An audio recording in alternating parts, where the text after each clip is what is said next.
तो प्रयाग की धरती पर प्रभु श्री राम जी ने एक साधु को चित्रकूट का रास्ता, किसको? महात्मा भरद्वाज को। भरद्वाज को ही क्यों पूछा? क्योंकि वहां एक साधु भरद्वाज ही ऐसा है जो त्रिवेणी के किनारे बैठा है। त्रिवेणी मीन्स ज्ञान कर्म उपासना, जहां गंगा यमुना और सरस्वती, गंगा भक्ति का प्रतीक है, यमुना कर्म का प्रतीक है, सरस्वती माता ज्ञान का प्रतीक है। जीवन में एक ऐसा साधु हो जिसके पास ज्ञान भी हो, कर्म भी हो और जिसके पास भक्ति भी हो।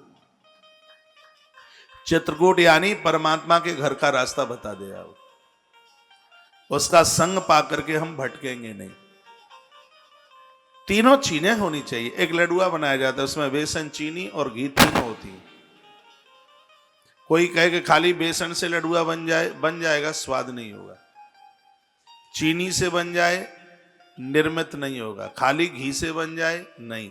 एक लड्डू को बनाने के लिए बेसन, चीनी, घी तीनों चाहिए। इसमें क्या छोड़ें क्या ना छोड़ें। लोगों ने सोच लिया घर छोड़ छाड़ करके आ जाओ, यही वैराग्य है।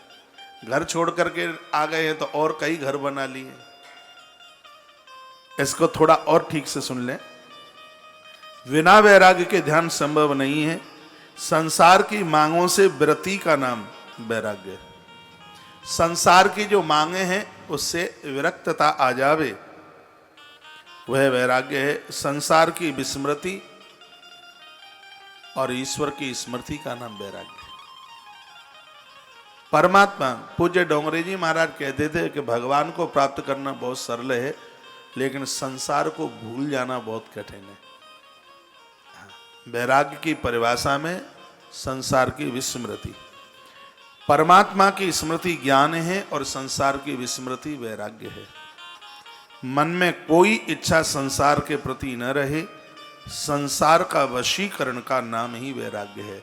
तुम संसार के अधीन नहीं, संसार तुम्हारे अधीन हो जाए, वैराग्य है। तुम भोगों के अधीन नहीं, भोग तुम्हारे अधीन हो जाएं, ये वैराग्य है।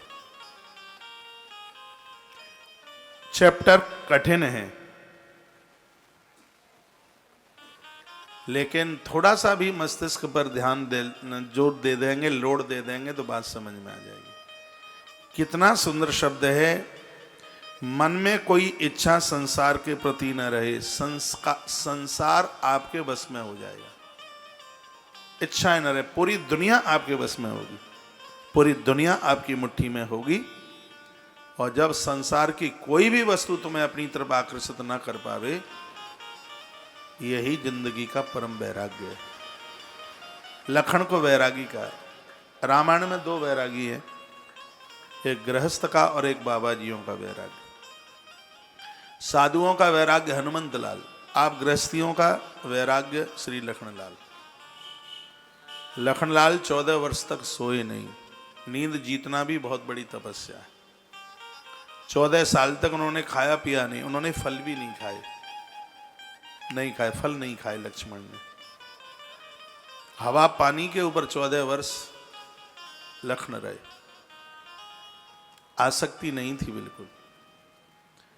ये बंदा कहता है माता रामो मत पिता रामचंद्रो। वैराग्य की परिभाषा यही है, अपने संपूर्ण संबंध ईश्वर के साथ जुड़ जाए,